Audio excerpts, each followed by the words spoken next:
besides the fact there are a lot of women who are coming to speak over the next 2 days.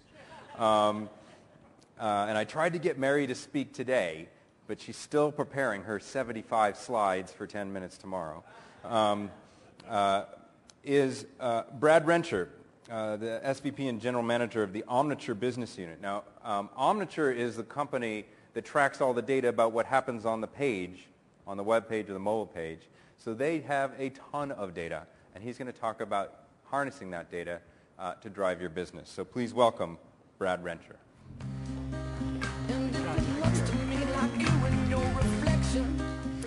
Thanks. Hi, everybody. I'm Brad. I'm thrilled to be here with such a great group and excited to talk a little bit about this data frame in this conversation. So this industry that we've chosen to be a part of is evolving at a rapid pace. And the thing that strikes each of us is there's no playbook. There's nothing that tells us what to do and how to go do that. But one thing that hasn't changed is the impact of digital has to be there, and we have to be able to measure that impact. And that's my passion. It's what I do every day at Adobe and with our customers. From my perspective, this data frame conversation is really about finding a clear line of sight of the business impact of digital. It's a lot harder these days, which is completely counterintuitive. We have an embarrassment of riches in terms of data available to us. Data is coming at us from all different angles, and that should drive more information, more insights, and more decision-making, better decision-making. But that's not the case. We're falling down. So the question isn't really about getting more data.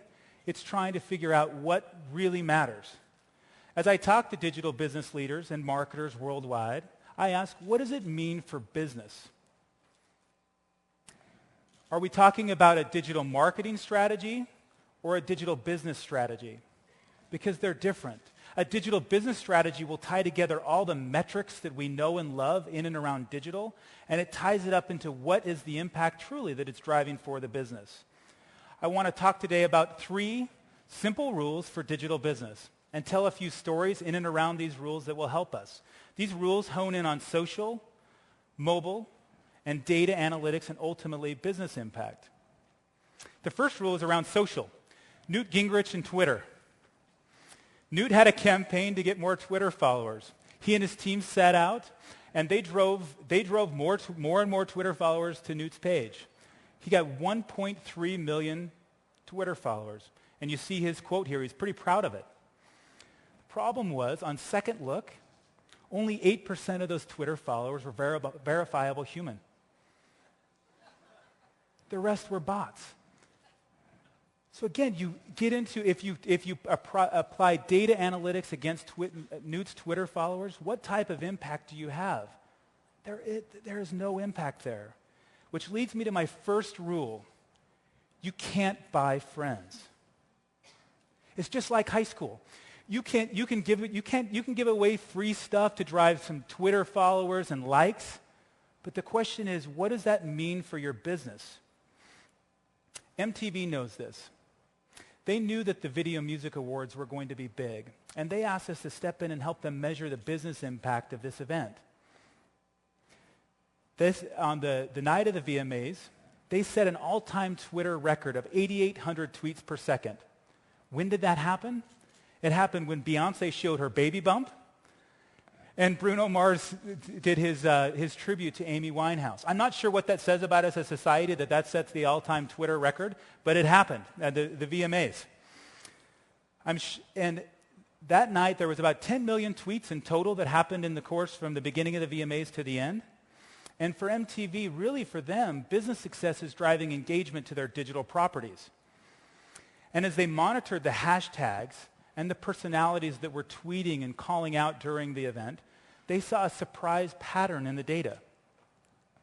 They found that Miley Cyrus fans were driving the most mentions and retweets of anyone else in the ecosystem that evening. Miley Cyrus. And the team at MTV found that they now have a new group of individuals and influencers that they can go out and engage with. Over the course of the evening, MTV saw a 40% increase in hourly unique visitors, a 55% increase in hourly page views, and a 36% increase in video views. This was the business impact from social that enabled social to bust out of the data silo and make sense in terms of the overall business. And for Bruno Mars, Warner Music, his label was able to take the 170,000 mentions of Bruno Mars right after his tribute to Amy Winehouse and tie that back to the artist page and the conversions that were driving increased orders in the hour after the event. But what we see with both of these examples is that social drives strategy in powerful ways. But social, it's a tactic. Strategy is strategy. We can't get away from that. And while social is important, you can't have a business strategy without thinking about mobile. Mobile isn't a niche anymore. We know that. We feel that. Globally, the mobile internet will overtake the PC internet in the next 2 years. This means that many internet experiences are going to be mobile only, which is interesting when many of us in the industry are still trying to figure out our mobile sites. And mobile is much more than creating a smaller web page and creating it and treating it as a side project.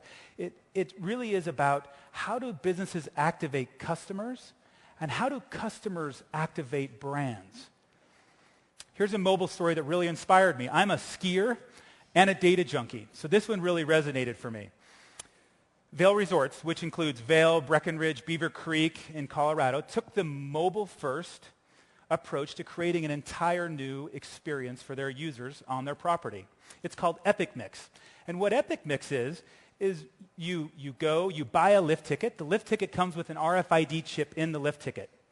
When you get on the lift, your ticket is scanned. While you're up carving up the mountain doing your thing, the data is automatically uploaded to Epic Mix. It records each of your lift rides, how many vertical feet you've done. It tallies all your ski days. But Vail didn't stop there. They created badges to where when you do so many vertical feet or you do a completely gnarly run, you get a badge and it automatically gets posted to Facebook so that you can brag to all your friends about what you just did. Same thing, you want to know where your friends are? Well, there's a mobile map to where you can see where all your friends are on the mountain. It completely changed the way that that their users engage with Vail. But it also changed the way Vail thinks about their business. Because what they can do now is they can engage with their most important customers and engage with them differently while they're on the mountain. They can send them real-time updates. They can send them real-time offers. Hey, 20% drink offer, come into the lodge right now. And they're able to understand what are the runs that the locals like to use, and what are the runs that are popular with the out-of-state guests. The amount of data analytics that Vail can now do is off the charts. And the strategy worked. Vail saw an increase of 200% in season ticket sales that came from this social experience. They had 100,000 people activate Epic Mix last year. And this year, every single pass that they sell is going to have this RFID chip. They're going to completely blow it out. In a world that's becoming increasingly digital, mobile is becoming a more important part of that. It's with us all day. You think about what's the maximum total feet that you're away from your mobile device in any given day? It's probably a few feet. It stitches together our digital and our non-digital world, which brings me to rule number 2. Mobile is a mindset, not just a device. Using our data, Standard Chartered Bank is a bank in Hong Kong, and they've completely changed what is a mobile experience. If any of you have been to Hong Kong, you know what it's like to stand on the street there. They've created a mobile experience where you take your mobile phone, use the camera, and it uses augmented reality to send you offers from the merchants if you're a Standard Chartered card holder that you can get directly by using your Standard Chartered card. Bigger than the cool factor is the impact that it can have in business. And bringing these experiences together is challenging, and it can be very, very hard to do. And if it's done poorly, the impact can be disastrous. Let me give you an example of a retailer that said, we want to go out and get some more likes and followers. They created a Facebook fan page, and they launched a campaign. Their Twitter followers were up 150%. Their likes were up 130%. But the downloadable coupon that I could download from the Facebook fan page, when I took it into the store to redeem for my free purchase, the scanner in the store couldn't read the coupon. It completely failed. And what was a great case study for social engagement turned into complete social enragement because they just didn't connect that all the way through to the back of the experience. The flip side, a business owner that is keeping it simple. This business owner, as you can see, uses location information, weather updates, real-time pricing. This savvy businessman knows what we all used to know, which is we got to keep it simple. Business is business. And if we can figure out what this guy knows, which is rule number 3, that at the point of these stories is that if it doesn't matter to the CEO, then it probably doesn't matter. Think about that in terms of what we're measuring and what we're doing in digital. For MTV, they discovered a new audience segment to focus on marketing yield and to drive yield. For Vail, it was about engaging with their 1 million customers differently. For Standard Chartered, it was creating a new experience that drove their business metric, which is card usage. And of course, the umbrella guy, he got to sell a lot of umbrellas. At the end of the day, all the takeaways for us in the next 2 days around this data frame is understanding how best to take action based on the data. And this means connecting page views to measuring pipeline. And if you take all these rules together, what you get is not another rule, but a prediction. My prediction is that the CMO will be tomorrow's CEO, which is crazy, and some of you may laugh about that, especially given that the average tenure of a CMO is measured in months and not years. But a CMO that owns digital and that understands measurement and optimization in the digital world will be in a better position to understand customer intimacy and drive the business than anyone else in the organization. Appreciate the time with you today, and thanks for having me. Brad, thank you so much. Spoken like a true marketer.